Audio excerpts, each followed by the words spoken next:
Hi guys, welcome to How to Maximize. In this video, I will show you how to add motion blur on CapCut. Click on a new project. Select multiple photos from your album. Tap on the picture and compress its time. Do the same with all the photos. Tap on the arrow on the top right corner to save the video. Video has been exported. Now go back and click on the new project again. Go to the album and select that saved video. Tap on video and search motion blur from the bottom section.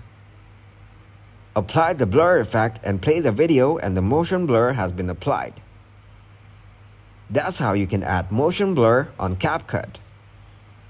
Thanks for watching and please leave a like, subscribe and share.